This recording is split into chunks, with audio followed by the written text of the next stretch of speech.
ನಾಡಗೀತೆ.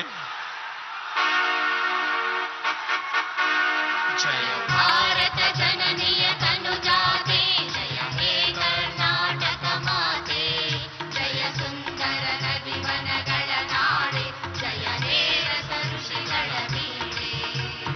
ಭೂದೇವಿಯ ಮಕುಟದ ನವಮಣಿಯೇ, ಗಂಧದ ಚಂದದ ಹೊನ್ನಿನ ಗಣಿಯೇ, ರಾಘವ ಮಧುಸೂದನರವತರಿಸಿದ ಭಾರತ ಜನನಿಯ ತನುಜಾತೆ. ಜನನಿಯ ಜೋಗುಳ ವೇಗದ ಘೋಷ, ಜನನಿಗೆ ಜೀವವು ನಿನ್ನಾವೇಶ. ಹಸುರಿನ ಗಿರಿಗಳ ಸಾಲೆ, ನಿನ್ನಯ ಕೊರಳಿನ ಮಾಲೆ, ಕಪಿಲ ಪತಂಜಲ ಗೌತಮ ಜಿನನುತ ಭಾರತ ಜನನಿಯ ತನುಜಾತೆ.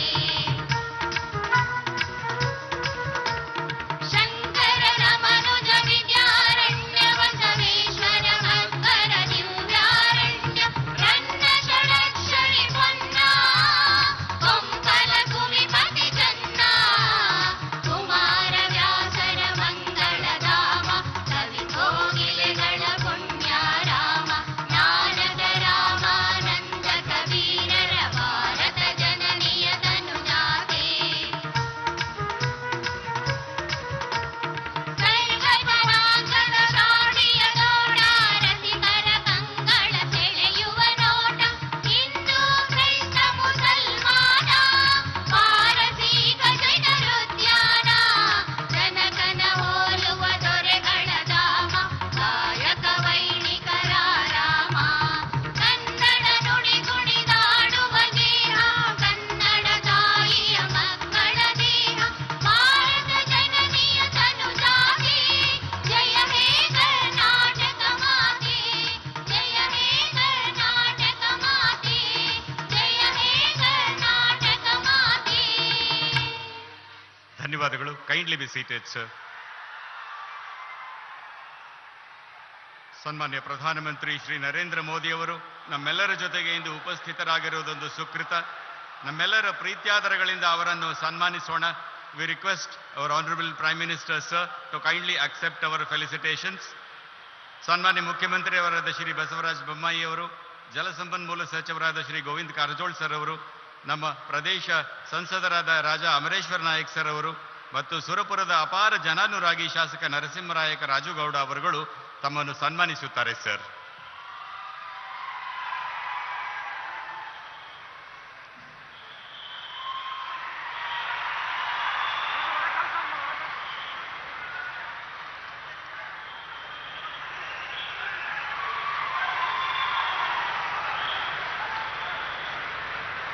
ನಿಮ್ಮ ಜೋರಾದ ಕರತಾಡನ ಇದಕ್ಕೆ ಹಿನ್ನೆಲೆ ಸಂಗೀತ ಆಗತ್ತೆ ಅಂತ ನಾವು ಹಿನ್ನೆಲೆ ಸಂಗೀತ ನುಡಿಸ್ತಾ ಇಲ್ಲ.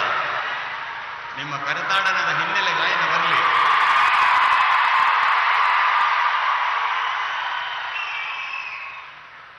ಹಸು ಕರುವನ್ನು ಪಾಲಿಸಿ ಪೋಷಿಸುವಂತೆ ಈ ನಿಮ್ಮ ಸುಕ್ಷೇತ್ರವನ್ನು ಪಾಲಿಸಲಿಕ್ಕೆ ಸನ್ಮಾನ್ಯ ಮೋದಿ ಅವರು ಇಷ್ಟು ದೂರ ದಯಮಾಡಿಸಿದ್ದಾರೆ.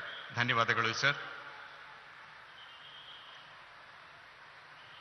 ಕರ್ನಾಟಕದ ಜಲಸಂಪನ್ಮೂಲ ಸಚಿವರಾದ ಶ್ರೀ ಗೋವಿಂದ ಕಾರಜೋಳ ಅವರಿಂದ ಸ್ವಾಗತ.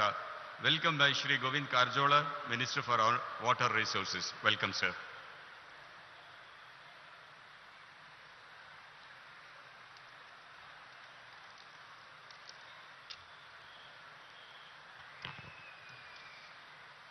On behalf of Government of Karnataka and peoples of Kalyana Karnataka, I welcome the Honorable Prime Minister of India, Shri Narendra Modi ji to this function. I also welcome His Excellency Shri Tawarchand Gehlot ji, Governor of Karnataka, to this function. ನಮ್ಮ ನಿಮ್ಮೆಲ್ಲರ ನೆಚ್ಚಿನ ನಾಯಕರು, ರಾಜ್ಯದ ಸನ್ಮಾನ್ಯ ಮುಖ್ಯಮಂತ್ರಿಗಳಾದ ಶ್ರೀ ಬಸವರಾಜ ಬೊಮ್ಮಾಯಿ ಅವ್ರನ್ನ ಈ ಕಾರ್ಯಕ್ರಮಕ್ಕೆ ಸ್ವಾಗತ ಬಯಸುತ್ತೇನೆ. ಅದೇ ರೀತಿಯಾಗಿ ಕೇಂದ್ರ ಮಂತ್ರಿಗಳಾಗಿರ್ತಕ್ಕಂಥ ಶ್ರೀ ಭಗವಂತ ಖೂಬಾರ್ ಅವರನ್ನು ಈ ಕಾರ್ಯಕ್ರಮಕ್ಕೆ ಸ್ವಾಗತ ಬಯಸ್ತೇನೆ. ಈ ಕಾರ್ಯಕ್ರಮದ ಘನ ಅಧ್ಯಕ್ಷತೆಯನ್ನು ವಹಿಸಿರ್ತಕ್ಕಂಥ ಸುರ್ಪೂರಿನ ಶಾಸಕರಾದ ಮಾನ್ಯ ಶ್ರೀ ರಾಜು ಗೌಡ ಅವರಿಗೆ ಸ್ವಾಗತವನ್ನು ಬಯಸ್ತಾ ಇದ್ದೇನೆ. ವೇದಿಕೆ ಮೇಲೆ ಆಸೀನರಾಗಿರ್ತಕ್ಕಂಥ ಎಲ್ಲ ಗಣ್ಯಮಾನ್ಯರೇ, ಈ ಸಮಾರಂಭದಲ್ಲಿ ಭಾಗವಹಿಸಿರ್ತಕ್ಕಂಥ ರೈತ ಬಾಂಧವರೇ, ಶ್ರದ್ಧೆಯ ತಾಯಂದಿರೇ, ಮಾಧ್ಯಮದ ಪ್ರತಿನಿಧಿಗಳೇ, ತಮ್ಮೆಲ್ಲರಿಗೂ ಕೂಡ ಸ್ವಾಗತವನ್ನು ಬಯಸ್ತೇನೆ. ಬಂಧುಗಳೇ, ನಮ್ಮ ರಾಜ್ಯದಲ್ಲಿ ನೀರಾವರಿ ಕ್ಷೇತ್ರದಲ್ಲಿ ವಿನೂತನವಾದಂಥ ತಂತ್ರಜ್ಞಾನವನ್ನು ಬಳಕೆ ಮಾಡಿಕೊಂಡು ಕಾಲುವೆಯ ಕೊನೆ ಭಾಗದ ರೈತನಿಗೂ ಕೂಡ ನೀರು ಮುಟ್ಟಬೇಕು, ಅಚ್ಚುಕಟ್ಟು ಪ್ರದೇಶದಲ್ಲಿರ್ತಕ್ಕಂಥ ಎಲ್ಲ ರೈತರಿಗೂ ಎಲ್ಲ ಕಾಲುವೆಗಳ ಮುಖಾಂತರ ಸರಿಸಮಾನವಾಗಿ ನೀರು ಹೋಗಬೇಕು ಅನ್ನೋ ಉದ್ದೇಶದಿಂದ ಸ್ಕಾಡಾ ವ್ಯವಸ್ಥೆಯನ್ನ ಇವತ್ತು ಸನ್ಮಾನ್ಯ ಪ್ರಧಾನಮಂತ್ರಿಗಳು ಉದ್ಘಾಟನೆಯನ್ನು ಮಾಡ್ತಾ ಇದ್ದಾರೆ. ಬಂಧುಗಳೇ, ಈ ಯೋಜನೆಗೆ ಕೇಂದ್ರ ಸರ್ಕಾರದಿಂದ 1,010 ಕೋಟಿ ರೂಪಾಯಿ ಅನುದಾನವನ್ನ ಈ ದೇಶದ ಸನ್ಮಾನ್ಯ ಪ್ರಧಾನಮಂತ್ರಿಗಳಾದ ನರೇಂದ್ರ ಮೋದಿಜಿ ಅವರು ನೀಡಿ ಇವತ್ತು ಉದ್ಘಾಟನೆಯನ್ನು ಮಾಡ್ತಾ ಇದ್ದಾರೆ. ಬಂಧುಗಳೇ, ತಮಗೆ ಗೊತ್ತಿರಲಿ, ಕರ್ನಾಟಕದಲ್ಲಿ 40.66 ಲಕ್ಷ ಹೆಕ್ಟರ್ ನೀರಾವರಿ ಮಾಡಲಿಕ್ಕೆ ಅವಕಾಶ ಇದ್ರೆ ಈಗಾಗಲೇ ರಾಜ್ಯದಲ್ಲಿ 30 ಲಕ್ಷ ಹೆಕ್ಟರ್ ನೀರಾವರಿಯನ್ನ ನಾವು ಮಾಡಿದ್ದೇವೆ. ಇನ್ನೂ 10.66 ಲಕ್ಷ ಹೆಕ್ಟರ್ ನೀರಾವರಿ ಆಗಬೇಕಾಗಿದೆ. ಬಂಧುಗಳೇ, ಅಷ್ಟೇ ಅಲ್ಲ, ನಮ್ಮ ಮುಂದೆ ಇರ್ತಕ್ಕಂಥದ್ದು ಆಲ್ಮಟ್ಟಿ ಜಲಾಶಯದಲ್ಲಿ 130 TMC ನೀರು ಕೃಷ್ಣಾ ನ್ಯಾಯಾಧಿಕರಣ 2ರಲ್ಲಿ ಸಿಕ್ಕಿದ್ದನ್ನ ನಾವು ಗೆಜೆಟ್ ಆದ ನಂತರ ದೇಶದ ಸನ್ಮಾನ್ಯ ಪ್ರಧಾನಮಂತ್ರಿಗಳಾಗಿರ್ತಕ್ಕಂಥ ನರೇಂದ್ರ ಮೋದಿಜಿ ಅವರೇ ಸ್ವತಃ ಬಂದು ಅಡಿಗಲ್ಲನ್ನು ಹಾಕಬೇಕು ಅಂತ ನಮ್ಮ ರೈತರದ ಆಸೆ ಅದ. ಅದಕ್ಕಾಗಿ ನಾನು ಸನ್ಮಾನ್ಯ ಪ್ರಧಾನಮಂತ್ರಿಗಳ ಗಮನಕ್ಕೆ ತರಲಿಕ್ಕೆ ಬಯಸ್ತೇನೆ.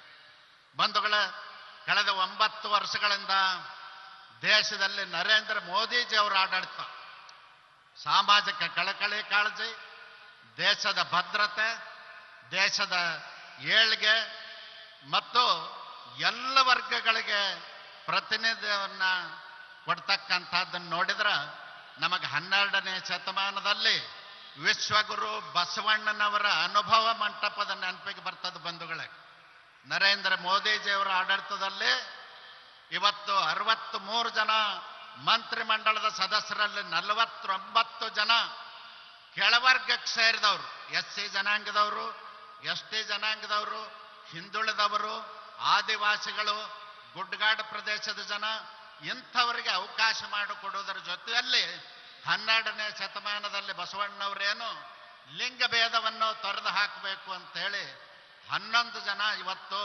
ಮಹಿಳೆಯರಿಗೂ ಕೂಡ ಸನ್ಮಾನ್ಯ ಪ್ರಧಾನಮಂತ್ರಿಗಳು ಮಂತ್ರಿಮಂಡಲದಲ್ಲಿ ಅವಕಾಶ ಮಾಡಿಕೊಟ್ಟಿದ್ದಾರೆ. ಬಂಧುಗಳೇ, ಇದನ್ನ ನಾವು ನೋಡಿದಾಗ ಬಸವಣ್ಣನ ಆಡಳಿತನೇ ಬಂದಿದೆ ಏನೋ ಅಂತಕ್ಕಂಥ ಭಾವನೆ ನಮ್ಮ ಜನರಿಗೆ ಆಗ್ತಾ ಇದೆ. ಇವತ್ತು ಬಸವನಾಡಿನಲ್ಲಿ ಸನ್ಮಾನ್ಯ ಪ್ರಧಾನಮಂತ್ರಿಗಳು ಸಣ್ಣ ಹಳ್ಳಿಗೆ ಬಂದು ಇವತ್ತು ಕಾರ್ಯಕ್ರಮವನ್ನು ಉದ್ಘಾಟನೆ ಮಾಡ್ತಾ ಇದ್ದಾರೆ. ಕಣ್ಣಿನ ನದರೆ ಎಲ್ಲಿವರೆಗೂ ಹೋಗ್ತದೆ ಅಲ್ಲಿವರೆಗೂ ಅಪಾರವಾದಂಥ ಜನ ಈ ಕಾರ್ಯಕ್ರಮದಲ್ಲಿ ಭಾಗವಹಿಸಿದ. ಬಂಧುಗಳೇ, ನಾನು ಈ ಸಂದರ್ಭದಲ್ಲಿ ಇಷ್ಟೇ ಹೇಳಲಿಕ್ಕೆ ಬಯಸ್ತೇನೆ, ಸನ್ಮಾನ್ಯ ಪ್ರಧಾನಮಂತ್ರಿಗಳು ಈ ದೇಶದ ಬಡವರ ಕಲ್ಯಾಣಕ್ಕಾಗಿ, ದೀನದಲಿತರ ಕಲ್ಯಾಣಕ್ಕಾಗಿ, ಅಲ್ಪಸಂಖ್ಯಾತರ ಕಲ್ಯಾಣಕ್ಕಾಗಿ ಅನೇಕ ಯೋಜನೆಗಳನ್ನ ಜಾರಿಗೆ ತರುವುದರ ಜೊತೆಯಲ್ಲಿ ಅವನ ಅನುಷ್ಠಾನಕ್ಕೆ ತಂದು ಇವತ್ತು ಭ್ರಷ್ಟಾಚಾರ ಮುಕ್ತವಾದಂಥ ಆಡಳಿತವನ್ನು ಕೊಡ್ತಾ ಇದ್ದಾರೆ. ಬಂಧುಗಳೇ, ಅದಕ್ಕಾಗಿ ತಮ್ಮೆಲ್ಲರ ವತಿಯಿಂದ ಮತ್ತೊಮ್ಮೆ ದೇಶದ ಸನ್ಮಾನ್ಯ ಪ್ರಧಾನಮಂತ್ರಿಗಳನ್ನ ಸ್ವಾಗತಿಸಿ ನನ್ನ ಮಾತು ಮುಗಿಸ್ತೇನೆ. ನಮಸ್ಕಾರ.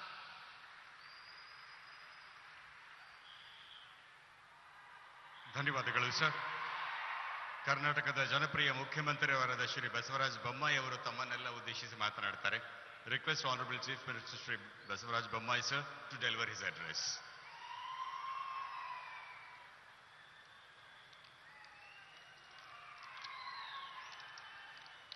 बोलो भारत माता की. ಪ್ರಧಾನಮಂತ್ರಿ ನರೇಂದ್ರ ಮೋದಿಜಿ ಅವರಿಗೆ ಆತ್ಮೀಯ ಬಂಧುಗಳೇ, ನಿಮ್ಮೆಲ್ಲರಿಗೂ ನನ್ನ ಆದರಪೂರ್ವಕವಾಗಿರುವಂತಹ ನಮಸ್ಕಾರಗಳು. ಇಲ್ಲಿ ಸುರಪುರದ ರಾಜಮಂಥನದ ಎಲ್ಲ ರಾಜರಿಗೆ ನನ್ನ ನಮಸ್ಕಾರಗಳನ್ನು ತಿಳಿಸುತ್ತಾ ರಾಜ ವೆಂಕಟಪ್ಪ ನಾಯಕ 1857ನೇ ಪ್ರಥಮ ಸ್ವತಂತ್ರ ಹೋರಾಟದಲ್ಲಿ ಈ ಭಾಗದಲ್ಲಿ ಭಾಗವಹಿಸಿ ಸ್ವತಂತ್ರದ ಕಿಚ್ಚನ್ನು ಹಚ್ಚಿರುವಂತಹ ರಾಜ ವೆಂಕಟಪ್ಪ ನಾಯಕ್ ಅವರಿಗೆ ನನ್ನ ನಮನಗಳನ್ನು ಸಲ್ಲಿಸಿ, ಸನ್ಮಾನ್ಯ ಪ್ರಧಾನಮಂತ್ರಿ ನರೇಂದ್ರ ಮೋದಿಜಿಯವರು ಇವತ್ತು ನಮ್ಮ ನಡುವೆ ಇದ್ದಾರೆ.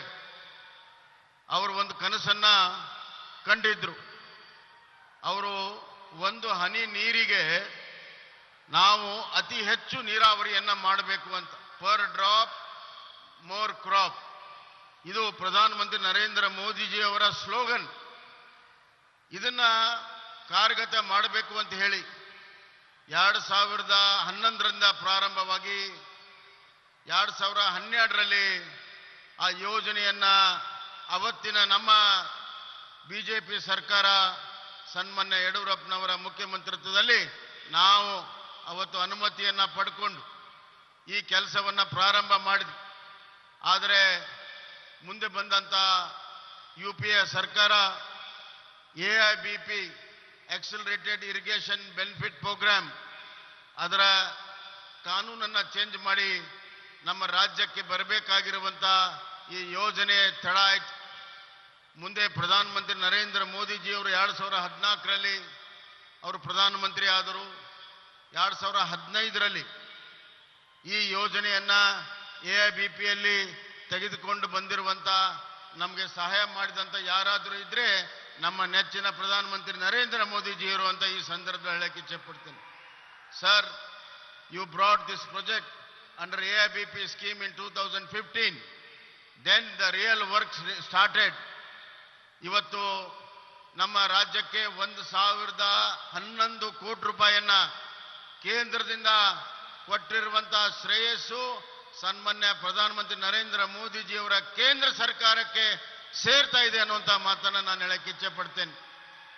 60-40ರ ಒಂದು ರೇಷೋದಲ್ಲಿ ಈ ಹಣವನ್ನು ಬಿಡುಗಡೆ ಆದ ಮೇಲೆ ಕೆಲಸ ಪ್ರಾರಂಭ ಆಯಿತು. ಅವತ್ತಿನ ಸರ್ಕಾರಗಳು ಟೆಂಡರ್ಗಳನ್ನು ಮಾಡಿದ್ರು ನಿಜ, ಆದರೆ ನಿಜವಾದ ಹಣವನ್ನ ಕೇಂದ್ರದಿಂದ ಬಿಡುಗಡೆ ಮಾಡಿರುವಂತಹದ್ದು NDA ಸರ್ಕಾರ ಅನ್ನೋದನ್ನ ನಾವು ಯಾರು ಕೂಡ ಮರಿಬಾರ್ದು.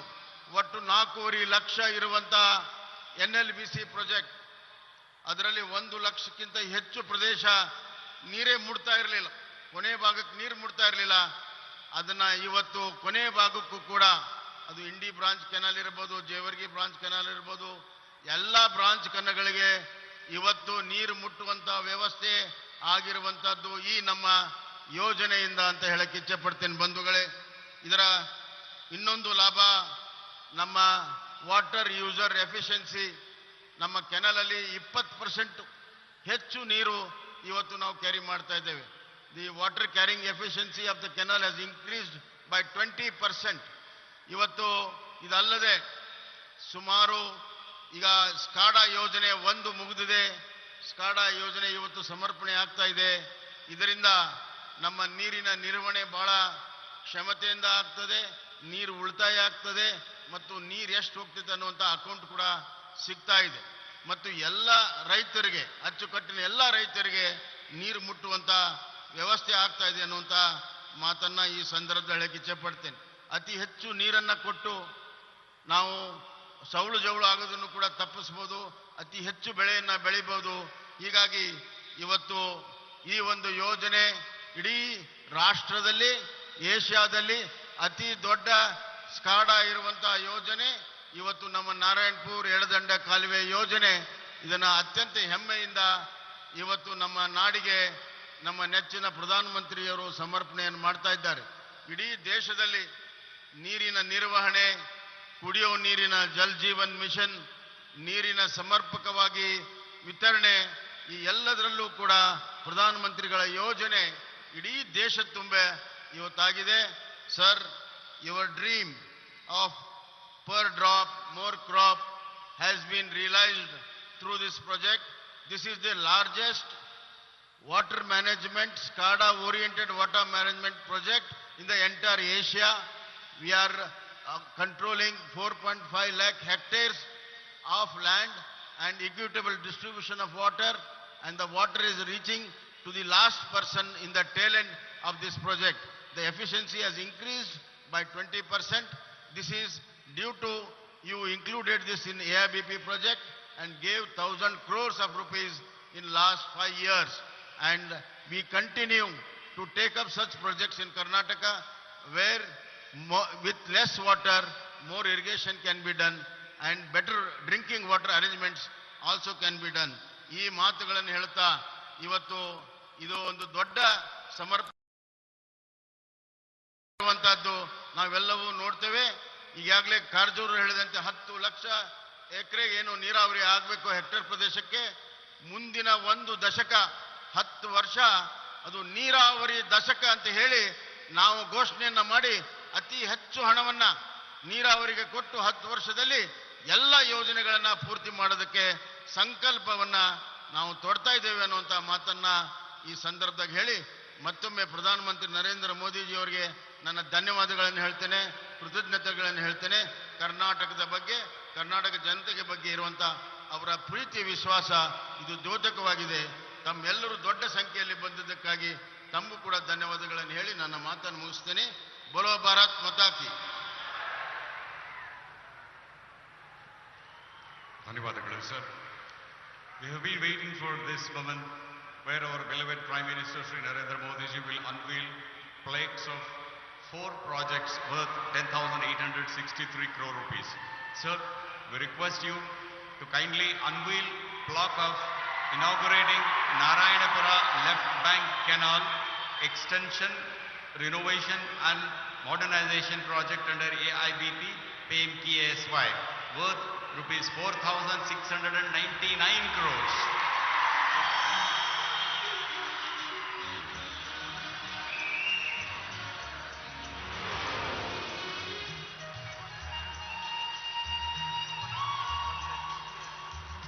May we have the video, please? May we have the video, please?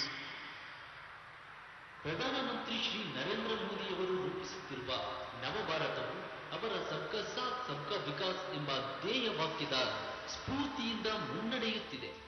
ಈ ಬೆಳವಣಿಗೆಯಲ್ಲಿ ರೈತರ ಕಲ್ಯಾಣವೂ ಸಹ ಒಂದು ಅವಿಭಾಜ್ಯ ಅಂಗವಾಗಿದೆ. पहली बार 2 हेक्टेयर से कम भूमि वाले छोटे किसानों को सरकारी लाभ से, सरकारी सुविधा से जोड़ा गया. बीज से लेकर बाजार तक, खेत से लेकर खलिहान तक उनकी हर तरह से मदद की जाए. ಅವರ ಕ್ರಿಯಾಶೀಲ ನಾಯಕತ್ವದಲ್ಲಿ ಹಲವಾರು ಯೋಜನೆಗಳನ್ನು ರೂಪಿಸಲಾಗಿದೆ. ಈ ನಿಟ್ಟಿನಲ್ಲಿ ಪ್ರಧಾನಮಂತ್ರಿ ಕೃಷಿ ಸಿಂಚಯಿ ಯೋಜನೆಯಡಿ ಮೋರ್ ಕ್ರಾಪ್ ಪರ್ ಡ್ರಾಪ್ ಮೂಲಮಂತ್ರದೊಂದಿಗೆ ಕಡಿಮೆ ನೀರು ಬಳಕೆಯಿಂದ ಬೆಳೆ ಇಳುವರಿಯನ್ನು ಹೆಚ್ಚಿಸುವುದಾಗಿರುತ್ತದೆ. ಈ ಯೋಜನೆಯಲ್ಲಿ ಗುರುತಿಸಲಾದ 99 ಆದ್ಯತೆಯ ಯೋಜನೆಗಳಲ್ಲಿ ಕರ್ನಾಟಕ ರಾಜ್ಯದ ಶ್ರೀ ರಾಮೇಶ್ವರ ಏತ ನೀರಾವರಿ, ಕಾರಂಜ ಯೋಜನೆ, ತುಂಗಾ ಮೇಲ್ದಂಡೆ ಯೋಜನೆ ಮತ್ತು ಭೀಮಾ ಏತ ನೀರಾವರಿಯಂತ ಪ್ರಮುಖ ಯೋಜನೆಗಳನ್ನು ಅನುಷ್ಠಾನಗೊಳಿಸಿ ನೀರಾವರಿ ಸೌಲಭ್ಯಕ್ಕೆ ಒಳಪಡಿಸಲಾಗಿದೆ.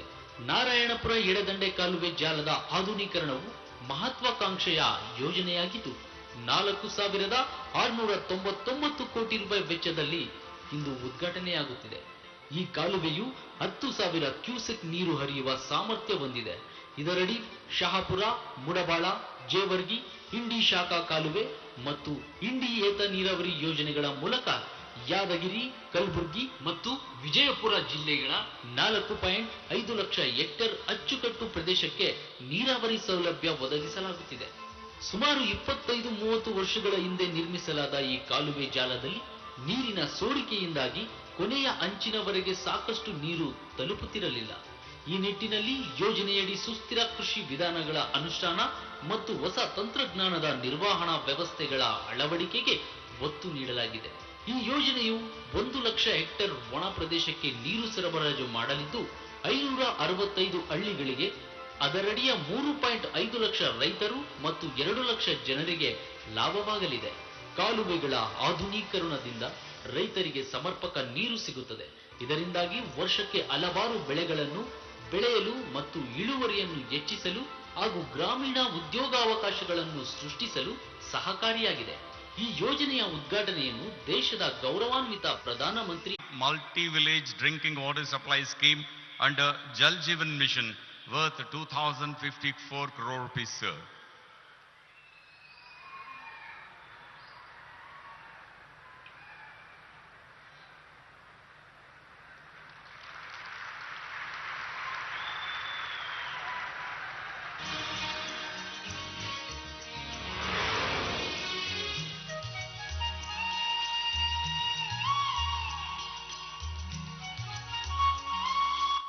May we have the video, please?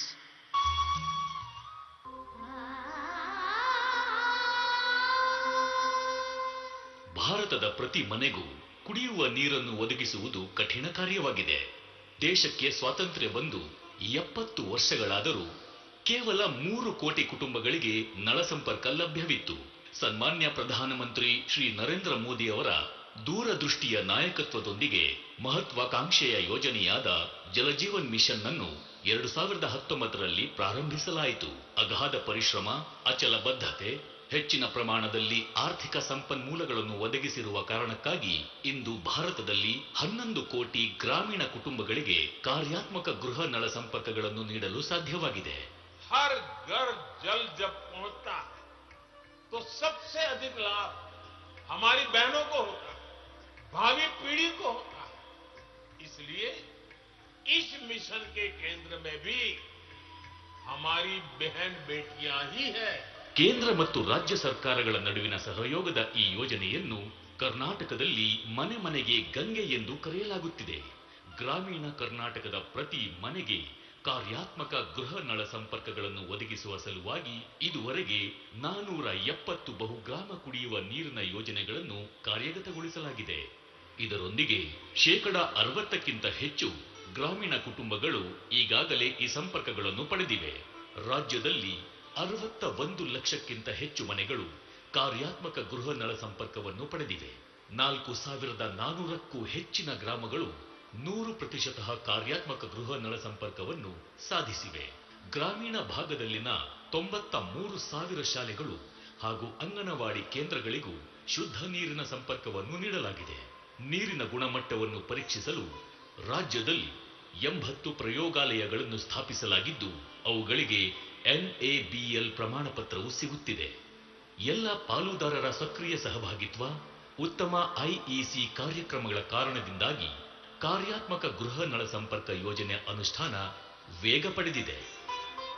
ಮಹತ್ವಾಕಾಂಕ್ಷೆಯ ಜಿಲ್ಲೆಯಾದ ಯಾದಗಿರಿಯು 6 ತಾಲೂಕುಗಳಲ್ಲಿ 710 ಗ್ರಾಮೀಣ ಜನವಸತಿ ಪ್ರದೇಶಗಳನ್ನು ಮತ್ತು 3 ನಗರ ಸ್ಥಳೀಯ ಸಂಸ್ಥೆಗಳನ್ನು ಹೊಂದಿದೆ. ಈ ಜಿಲ್ಲೆಯಲ್ಲಿ ಮನೆ ಮನೆಗೆ ಗಂಗೆ ಯೋಜನೆಯ ಅನುಷ್ಠಾನಕ್ಕೆ ನಾರಾಯಣಪುರ ಅಣೆಕಟ್ಟೆಯ ನೀರನ್ನು ಬಳಸಿಕೊಳ್ಳಲಾಗುತ್ತಿದೆ. ಜಿಲ್ಲೆಯಲ್ಲಿ 2,004 ಕೋಟಿ ರೂಪಾಯಿ ವೆಚ್ಚ ಮಾಡಲಾಗುತ್ತಿದ್ದು 1,52,000ಕ್ಕೂ ಹೆಚ್ಚು ಕಾರ್ಯಾತ್ಮಕ ಗೃಹ ನಳ ಸಂಪರ್ಕವನ್ನು ನೀಡಲಾಗಿದೆ. ಈ ಹಿಂದೆ ಗ್ರಾಮೀಣ ಮಹಿಳೆಯರು ದೂರದಿಂದ ನೀರು ಹೊತ್ತು ತರಲು ಸಾಕಷ್ಟು ಸಮಯ ಕಳೆಯುತ್ತಿದ್ದರು. ಈಗ ಅವರ ಮನೆ ಬಾಗಿಲಿಗೆ ಕುಡಿಯುವ ನೀರು ಲಭ್ಯವಾಗಿರುವುದರಿಂದ ಅವರಿಗೆ ಸಾಕಷ್ಟು ವೈಯಕ್ತಿಕ ಸಮಯವೂ ಸಿಗುತ್ತಿದೆ. ಮನೆಗಾಗಿ ನೀರು ತರಲು ಶಾಲೆ ಬಿಡಬೇಕಾಗಿದ್ದ ಮಕ್ಕಳು ಈಗ ಶಾಲೆಗೆ ಹಿಂತಿರುಗುತ್ತಿದ್ದಾರೆ. ಕುಡಿಯುವ ನೀರು ಹಾಗೂ ನೈರ್ಮಲ್ಯಕ್ಕೆ ಸಂಬಂಧಿಸಿದ ಯಾವುದೇ ಸಮಸ್ಯೆಗಳಿಗೆ ತ್ವರಿತವಾಗಿ ಸ್ಪಂದಿಸಲು ಇಲಾಖೆಯು ಪರಿಹಾರ ಹೆಸರಿನ ಸಹಾಯವಾಣಿಯನ್ನು ಆರಂಭಿಸಿದೆ. ಜಲಜೀವನ್ ಮಿಷನ್ ಮಹಿಳೆಯರು, ಮಕ್ಕಳು ಹಾಗೂ ಇತರ ಗ್ರಾಮೀಣ ಜನರ ಬದುಕನ್ನು ಸುಧಾರಿಸಿದೆ. ಭಾರತ ಸರ್ಕಾರದ ಈ ಮಹತ್ವಾಕಾಂಕ್ಷಿ ಮನೆ ಮನೆಗೆ ಗಂಗೆ ಯೋಜನೆಯನ್ನು ಯಶಸ್ವಿಗೊಳಿಸಿ ಗ್ರಾಮೀಣ ಕರ್ನಾಟಕದ ಪ್ರತಿ ಮನೆಗೂ ಕಾರ್ಯಾತ್ಮಕ ಗೃಹ ನಳ ಸಂಪರ್ಕವನ್ನು ಒದಗಿಸಲು ಗ್ರಾಮೀಣ ಕುಡಿಯುವ ನೀರು ಮತ್ತು ನೈರ್ಮಲ್ಯ ಇಲಾಖೆ ಕಟಿಬದ್ಧವಾಗಿದೆ.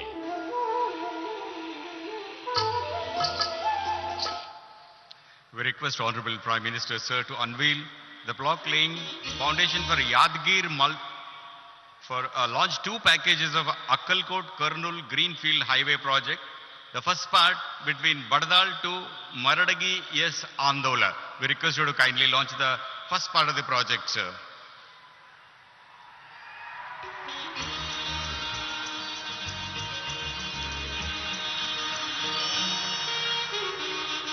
Second part of the project consists of Maradagi S. Andola to Vasavantur, 65 kilometers. Request you to kindly launch the second part also, sir. Sir, we request you to kindly launch the second part also of this project, sir. Continue with the video, please. Please continue with the video. Please continue with the video.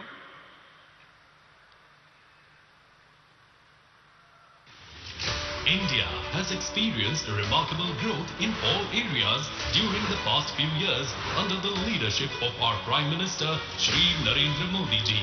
His bold decisions, tireless efforts and people-focused projects have showered him with love and affection. आज भारत आधुनिक infrastructure के निर्माण के लिए ज्यादा से ज्यादा investment करने के लिए प्रतिबद्ध है, तो वही आज का भारत हर वो कदम भी उठा रहा है जिससे प्रोजेक्ट में देरी ना हो, रुकावटें ना आए, कम समय पर पूरा हो. And under the inspiring leadership of our Honorable Prime Minister, the Union Minister for Road Transport and Highways, Shri Nitin Gadkari ji, and his ministry is developing the infrastructure at rapid pace with the laying of foundation stones of 2 new greenfield projects today, totaling over 4,109 crore rupees. Karnataka will take another giant step towards rapid advancement. This greenfield highway project, Maradki-Esandola to Baswantpur section of NH 150C from 97 to 162.5 kilometers. This package will have underpass at Anabi, Shirwal, Purusgundagi, Karanki, Khanapur, Naika, Ulisugur, Konahalli, Vadakera, Belahar, Kadrapur, Bendebembali, Gondal and Kodal village. Similarly, its next section is the construction of Baradal Mordagis Andola section of NH 150C. This greenfield highway will pass through Kalburgi district. The foundation stone for a new 6-lane access-controlled greenfield section on NH 150C from Baradal to Maradgi Esandola for 2,110 crore rupees in length of 71 kilometers, which will be passing through 23 villages of Kalburgi district. Provisions have been made for crossroad underpasses for villages Baradal, Revur, Atanur, Ingalagi, Deval Ganagapur, Chinnamagera, Bandarwad, Jogur, Herur, Araval, Rasanagi and Jevargi. This initiative will reduce logistics costs by establishing a seamless link with double trumpet interchanges, vehicular underpasses and new major bridges between ports on India's east and west coasts. As a result, the 8-hour journey from Akkalkot to Kurnool will be reduced to 3 hours, reducing the fuel consumption. By fostering new industrial clusters, logistic parks and residential townships along its path, the highway will boost economic activity. Agricultural production is expected to rise in the regions along the project route, creating additional jobs. The massive project will offer a safer and easier connection to sacred sites like Deval Ganagapura in Gulbarga and Sugareshwar Temple in Raichur. Altogether, the 2 initiatives will provide improved living conditions, a changed urban environment, and better opportunities for the local population. India is fast moving towards becoming a self-reliant nation, and Karnataka is leading the way. ಇಂದು ಲೋಕಾರ್ಪಣೆ ಮಾಡಲಾದ ಶಂಕುಸ್ಥಾಪನೆ ಮಾಡಿದ ಯೋಜನೆಗಳ ಒಟ್ಟು ಮೊತ್ತ 10,863 ಕೋಟಿ ರೂಪಾಯಿಗಳು. The total value and worth of the 4 projects launched today is 10,863 crore rupees. Thank you, sir. Thank you very much. ನೀವೆಲ್ಲ ಇಲ್ಲಿ ಬಂದು ಸೇರಿರೋದೇ ಸನ್ಮಾನ್ಯ ಶ್ರೀ ಪ್ರಧಾನಮಂತ್ರಿ ಶ್ರೀ ನರೇಂದ್ರ ಮೋದಿ ಅವರನ್ನು ನೋಡಲಿಕ್ಕೆ ಮತ್ತು ಅವರ ಮಾತುಗಳನ್ನು ಕೇಳಲಿಕ್ಕೆ. Sir, we request you to kindly address the gathering.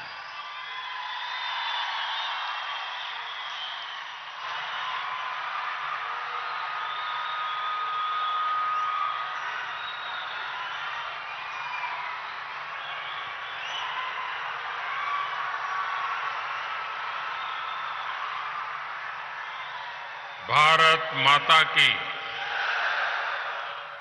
Bharat माता की। कर्नाटका के राज्यपाल श्री थावरचंद गहलोत जी, मुख्यमंत्री श्री बसवराज मुंबई जी, केंद्रीय मंत्रिमंडल के मेरे सहयोगी श्री भगवंत खुबा जी, कर्नाटका सरकार के मंत्रीगण, सांसद एवं विधायकगण और विशाल संख्या में हमें आशीर्वाद देने के लिए आए हुए मेरे प्यारे भाइयों और बहनों, कर्नाटकದ ಎಲ್ಲ ಸಹೋದರ ಸಹೋದರಿಯರಿಗೆ ನನ್ನ ವಂದನೆಗಳು.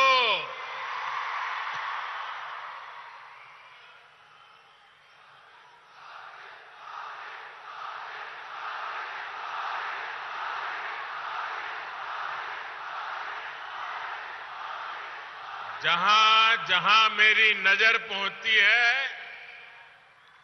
लोग ही लोग नजर आते हैं. हेलीपैड भी चारों तरफ से भरा पड़ा है और यहां भी मैं पीछे देख रहा हूं, चारों तरफ इस पंडाल के बाहर हजारों लोग धूप में खड़े हैं. आपका ये प्यार, आपके आशीर्वाद हम सबकी बहुत बड़ी ताकत है.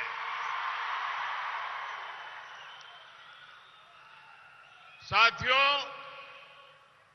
यादगीर एक समृद्ध इतिहास को संजोए हुए है. रट्टीहल्ली का प्राचीन किला हमारे अतीत, हमारे पूर्वजों के सामर्थ्य का प्रतीक है. हमारी परंपरा, हमारी संस्कृति और हमारी विरासत से जुड़े अनेक अंश, अनेक स्थान हमारे इस क्षेत्र में मौजूद है. यहां उस सुरापुर रियासत की धरोहर है जिसे महान राजा वेंकटप्पा नायक ने अपने स्वराज और सुशासन से देश में विख्यात कर दिया था. इस धरोहर पर हम सभी को गर्व है. भाइयों और बहनों, मैं आज कर्नाटका के विकास से जुड़े हजारों करोड़ रुपए के प्रोजेक्ट्स आपको सौंपने और नए प्रोजेक्ट की शुरुआत करने आया हूं. अभी यहां पानी और सड़क से जुड़े बहुत बड़े प्रोजेक्ट का शिलान्यास और लोकार्पण हुआ है. नारायणपुर लेफ्ट बैंक कैनाल के विस्तार और आधुनिकीकरण से यादगीर, कलबुर्गी और विजयपुर जिले के लाखों किसानों को सीधा सीधा लाभ होने वाला है. Yadgir village multi water supply scheme से भी जिले के लाखों परिवारों को पीने का साफ पानी मिलने वाला है. सूरत चेन्नई इकोनॉमिक कॉरिडोर का जो हिस्सा कर्नाटका में पड़ता है, उस पर भी आज काम शुरू हुआ है. इससे यादगीर, रायचूर और कलबुर्गी सहित इस पूरे क्षेत्र में ईज ऑफ लिविंग भी बढ़ेगी और यहां उद्यमों को, रोजगारों को भी बहुत बल मिलने वाला है। विकास के इन सभी प्रोजेक्ट्स के लिए यादगीर के, कर्नाटका के सभी लोगों को बहुत बहुत बधाई। मैं बोम्मई जी की और उनकी पूरी टीम को भी बहुत बहुत बधाई देता हूं। जिस प्रकार उत्तर कर्नाटका के विकास के लिए तेजी से काम हो रहा है, वो सराहनीय है। भाइयों और बहनों, भारत की आजादी के 75 वर्ष पूरे हो चुके हैं। अब देश अगले 25 वर्षों के नए संकल्पों को सिद्ध करने के लिए आगे बढ़ रहा है। ये 25 साल देश के प्रत्येक व्यक्ति के लिए अमृत काल है। प्रत्येक राज्य के लिए अमृत काल है। इस अमृत काल में हमें विकसित भारत का निर्माण करना है। भारत विकसित तब हो सकता है जब देश का हर नागरिक, हर परिवार, हर राज्य इस अभियान से जुड़े। भारत विकसित तब हो सकता है जब खेत में काम करने वाला किसान हो या फिर उद्योगों में काम करने वाला श्रमिक, सभी का जीवन बेहतर हो। भारत विकसित तब हो सकता है जब खेत में फसल भी अच्छी हो और फैक्ट्रियों का भी विस्तार हो। और साथियों, ये तभी संभव है जब हम बीते दशकों के खराब अनुभवों, गलत नीति रणनीति से सीखें, उन्हें फिर से दोहराने से बचें। हमारे सामने यादगीर का उत्तर कर्नाटका का उदाहरण है। इस क्षेत्र का सामर्थ्य किसी से कम नहीं है। इस सामर्थ्य के बावजूद ये क्षेत्र विकास की यात्रा में बहुत पीछे रह गया था। पहले जो सरकारें थी उसने यादगीर सहित अनेक जिलों को पिछड़ा घोषित कर अपनी जिम्मेदारी से हाथ धो दिए थे। इस क्षेत्र के पीछे रहने का कारण क्या है? यहां का पिछड़ापन कैसे दूर होगा? इस पर पहले की सरकारों ने न सोचने के लिए समय निकाला, मेहनत करना तो दूर की बात रही। जब सड़क, बिजली और पानी जैसे इंफ्रास्ट्रक्चर पर निवेश करने का समय था, तब उस समय जो दल सरकारों में थे, उन दलों ने वोट बैंक की राजनीति को बढ़ावा दिया। इस जाति, उस मत मजहब का वोट, पक्का वोट कैसे बन जाए, हर योजना, हर कार्यक्रम को इसी दायरे में बांध करके रखा। इसका बहुत बड़ा नुकसान कर्नाटका ने उठाया, इस हमारे पूरे क्षेत्र ने उठाया, आप सब मेरे भाइयों बहनों ने उठाया।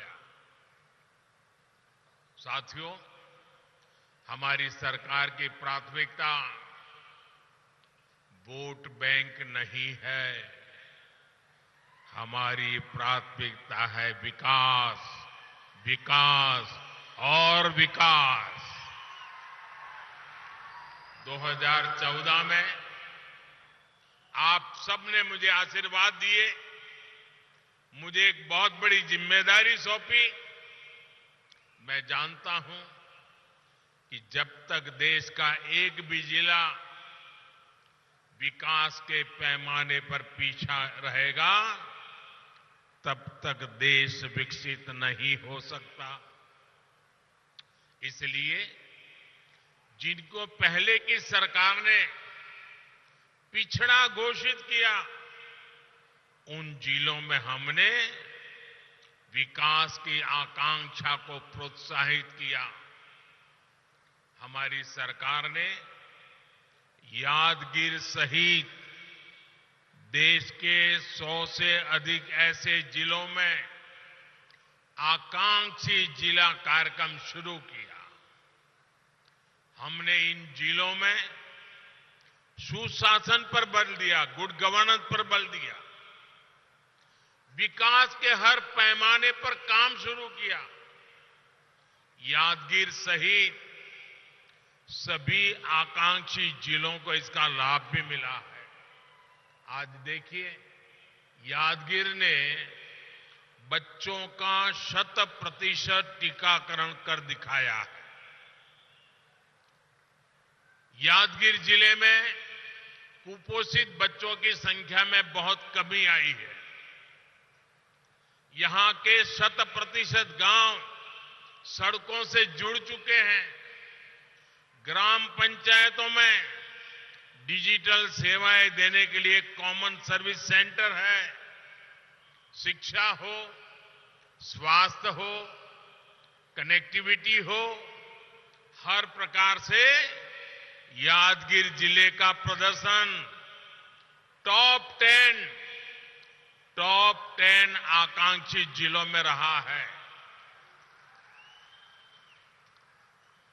और इसके लिए मैं यादगीर जिले के जनप्रतिनिधियों को, यहां के डिस्ट्रिक्ट एडमिनिस्ट्रेशन की टीम को मेरी तरफ से बहुत बहुत बधाई देता हूं।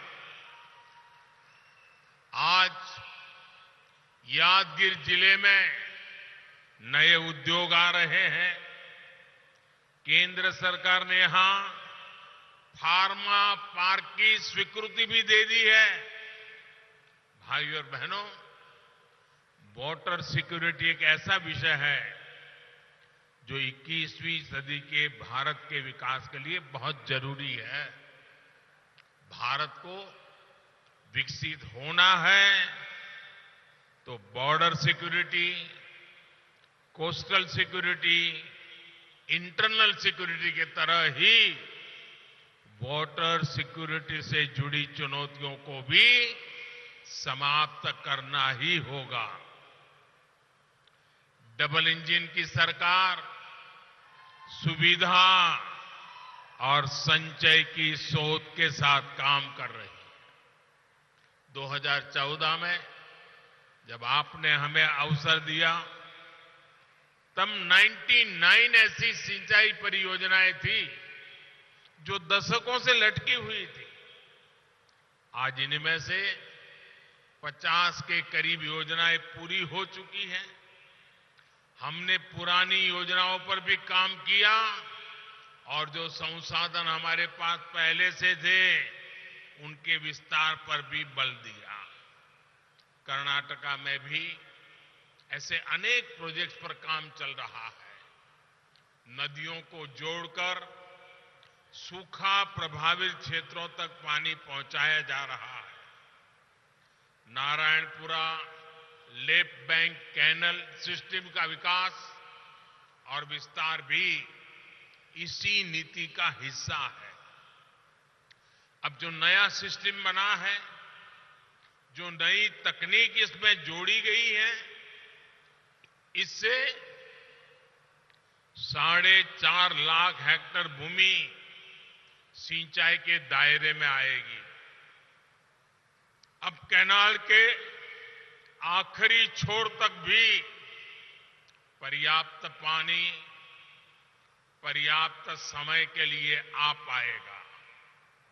साथियों, आज देश में पर ड्रॉप मोर क्रॉप पर, माइक्रो इरिगेशन पर अभूतपूर्व बल दिया जा रहा है। बीते 6-7 सालों में 70 लाख हेक्टेयर भूमि को माइक्रो इरिगेशन के दायरे में लाया गया है। कर्नाटका में भी इसको लेकर के बहुत अच्छा काम हुआ है। आज कर्नाटका में माइक्रो इरिगेशन से जुड़े जिन प्रोजेक्ट्स पर काम चल रहा है उससे 5 लाख हेक्टेयर भूमि को लाभ होगा। डबल इंजन सरकार भूजल के स्तर को ऊपर उठाने के लिए भी बड़े स्तर पर काम कर रही है। अटल भूजल योजना हो, अमृत सरोवर अभियान के तहत हर जिले में 75 तालाब बनाने की योजना हो, या फिर कर्नाटका सरकार की अपनी योजनाएं, इससे जल स्तर बनाए रखने में मदद मिलेगी। भाइयों और बहनों, डबल इंजन सरकार कैसे काम कर रही है, इसका बेहतरीन उदाहरण जल जीवन मिशन में भी दिखता है। 3.5 साल पहले जब ये मिशन शुरू हुआ था, तब देश के 18 करोड़ ग्रामीण परिवारों में से सिर्फ 3 करोड़ ग्रामीण परिवारों के पास नल कनेक्शन था। आज देश के लगभग, ये आंकड़ा याद रखना, हम जब सरकार में आए थे तब 3 करोड़ घरों में, आज देश के लगभग 11 करोड़ ग्रामीण परिवारों के घरों में नल से जल आने लगा है। यानी हमारी सरकार ने देश में 8 करोड़ नए ग्रामीण परिवारों तक पाइप से पानी पहुंचाया है। और इसमें कर्नाटका के भी 35 लाख ग्रामीण परिवार शामिल हैं। मुझे खुशी है कि यादगीर और रायचूर में हर घर जल की कवरेज कर्नाटका और देश की कुल औसत से भी अधिक है। और जब नल से जल घर में पहुंचता है ना, तो माताएं बहनें मोदी को भरपूर आशीर्वाद देती है। हर दिन जब पानी आता है, मोदी के लिए उनके आशीर्वाद बहने शुरू हो जाते हैं। आज जिस योजना का शिलान्यास हुआ है, उससे यादगीर में घर घर नल से जल पहुंचाने के लक्ष्य को और गति मिलेगी। जल जीवन मिशन का एक और लाभ मैं आपके सामने रखना चाहता हूं। एक स्टडी में सामने आया है कि भारत के जल जीवन मिशन की वजह से हर साल 1.25 लाख से अधिक बच्चों का जीवन हम बचा पाएंगे। आप कल्पना कर सकते हैं, 1.25 लाख बच्चे प्रति वर्ष मौत के मुख में जाने से बच जाते हैं, तो ईश्वर भी तो आशीर्वाद देता है। साथियों, जनता जनार्दन भी आशीर्वाद देती है। साथियों, दूषित पानी की वजह से हमारे बच्चों पर कितना बड़ा संकट था, और अब कैसे हमारी सरकार ने आपके बच्चों का जीवन बचाया है। भाइयों और बहनों, हर घर जल अभियान डबल इंजन सरकार के डबल बेनिफिट का भी उदाहरण है। डबल इंजन यानी डबल वेलफेयर, डबल तेजी से विकास। कर्नाटका को इससे कैसे लाभ हो रहा है, आप लोग तो भली भांति जानते हैं। केंद्र सरकार किसानों के लिए पीएम किसान सम्मान निधि योजना के तहत 6,000 रुपये देती है। वहीं कर्नाटका सरकार इसमें 4,000 रुपया और जोड़ती है ताकि किसानों को डबल लाभ हो। यहां यादगिर के भी लगभग 1.25 लाख किसान परिवारों को भी पीएम किसान सम्मान निधि के लगभग 250 करोड़ रुपए मिल चुके हैं। साथियों, केंद्र सरकार नई राष्ट्रीय शिक्षा नीति लाई है। वहीं कर्नाटका सरकार विद्या निधि योजना से गरीब परिवारों के बच्चों की अच्छी शिक्षा में मदद कर रही है। केंद्र सरकार महामारी और दूसरे संकटों के बावजूद तेज विकास के लिए कदम उठाती है। वहीं राज्य सरकार इसका लाभ उठाते हुए कर्नाटका को देश में निवेशकों की पहली पसंद बनाने के लिए आगे बढ़ रही है। केंद्र सरकार बुनकरों को मुद्रा योजना के तहत मदद देती है।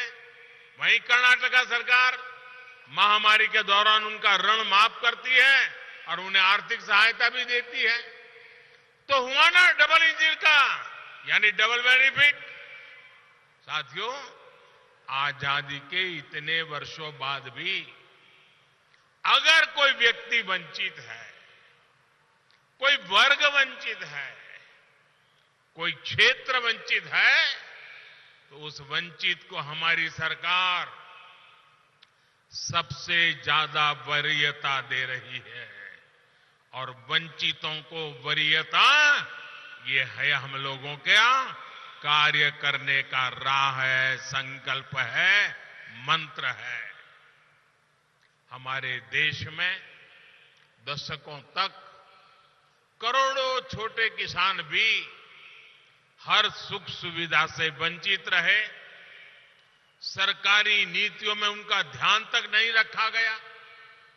आज यही छोटा किसान देश की कृषि नीति की सबसे बड़ी प्राथमिकता है। आज हम किसान को मशीनों के लिए मदद दे रहे हैं, ड्रोन जैसी आधुनिक टेक्नोलॉजी की तरफ ले जा रहे हैं, नैनो यूरिया जैसी आधुनिक खाद उपलब्ध करा रहे हैं। वहीं दूसरी तरफ प्राकृतिक खेती को भी प्रोत्साहित कर रहे हैं। आज छोटे किसान को भी किसान क्रेडिट कार्ड दिए जा रहे हैं। छोटे किसान फिर भूमिहीन परिवारों को अतिरिक्त आय हो, इसके लिए पशुपालन, मछली पालन, मधुमक्खी पालन, उसके लिए भी मदद दी जा रही है। भाइयों और बहनों, आज जब मैं यादगिर आया हूं तो कर्नाटका के परिश्रम किसानों का एक और बात के लिए भी आभार व्यक्त करूंगा। ये क्षेत्र दाल का कटोरा है। यहां की दालें देश भर में पहुंचती है। बीते 7-8 वर्षों में अगर भारत ने दालों के लिए अपने विदेशी निर्भरता को कम किया है तो इसमें उत्तर कर्नाटका के किसानों की बहुत बड़ी भूमिका है। केंद्र सरकार ने भी इन 8 वर्षों में किसानों से 80 गुना अधिक दाल एमएसपी पर खरीदी। 2014 से पहले जहां दाल किसानों को कुछ 100 करोड़ रुपए मिलते थे, वहीं हमारी सरकार ने दाल वाले किसानों को 60,000 करोड़ रुपए दिए हैं। अब देश खाद्य तेल में आत्मनिर्भरता के लिए भी विशेष अभियान चला रहा है। इसका लाभ भी कर्नाटका के किसानों को जरूर उठाना चाहिए। आज बायोफ्यूल, इथेनॉल के उत्पादन और उपयोग के लिए भी देश में बहुत बड़े स्तर पर काम चल रहा है। सरकार ने पेट्रोल में इथेनॉल की ब्लेंडिंग का लक्ष्य भी बढ़ा दिया है। इससे भी कर्नाटका के गन्ना किसानों को बहुत लाभ होने वाला है। साथियों, एक और बड़ा अवसर आज दुनिया में पैदा हो रहा है, जिसका लाभ कर्नाटका के किसानों, विशेष रूप से छोटे किसानों को जरूर होगा। भारत के आग्रह पर संयुक्त राष्ट्र ने, यूनाइटेड नेशन ने इस वर्ष को इंटरनेशनल ईयर ऑफ मिलेट घोषित किया है। कर्नाटका में ज्वार और रागी जैसे मोटे अनाज की बहुत पैदावार होती है। अपने इस पौष्टिक मोटे अनाज की पैदावार बढ़ाने और इसे विश्व भर में प्रमोट करने के लिए डबल इंजन सरकार प्रतिबद्ध है। मुझे विश्वास है कि कर्नाटका के किसान इसमें भी अग्रणी भूमिका निभाएंगे। भाइयों और बहनों, उत्तर कर्नाटका की एक और चुनौती को हमारी सरकार कम करने का प्रयास कर रही है। ये चुनौती है कनेक्टिविटी की। खेती हो, उद्योग हो या फिर पर्यटन, सभी के लिए कनेक्टिविटी उतनी ही जरूरी है। आज जब देश कनेक्टिविटी से जुड़े इंफ्रास्ट्रक्चर पर बल दे रहा है, तो डबल इंजन सरकार होने के कारण कर्नाटका को भी इसका अधिक लाभ मिल पा रहा है। सूरत चेन्नई इकोनॉमिक कॉरिडोर का लाभ भी नॉर्थ कर्नाटका के एक बड़े हिस्से को होने वाला है। देश की दो बड़े पोर्ट सिटी के कनेक्ट होने से इस पूरे क्षेत्र में नए उद्योगों के लिए संभावनाएं बनेगी। नॉर्थ कर्नाटका के पर्यटक स्थलों, तीर्थों तक पहुंचना भी देशवासियों के लिए आसान हो जाएगा। इससे यहां युवाओं के लिए रोजगार और स्वरोजगार के हजारों नए अवसर बनेंगे। इंफ्रास्ट्रक्चर और रिफॉर्म पर डबल इंजन सरकार के फोकस के कारण कर्नाटका निवेशकों की पसंद बन रहा है। भविष्य में ये निवेश और बढ़ने वाला है, क्योंकि भारत में निवेश को लेकर पूरी दुनिया में उत्साह है। मुझे विश्वास है कि नॉर्थ कर्नाटका को भी इस उत्साह का भरपूर लाभ मिलेगा।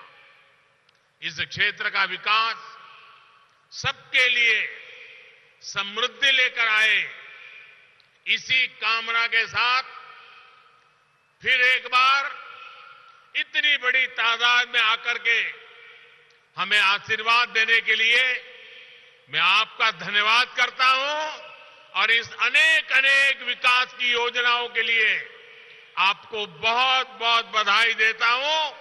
भारत माता की, भारत माता की, भारत माता की। बहुत बहुत धन्यवाद।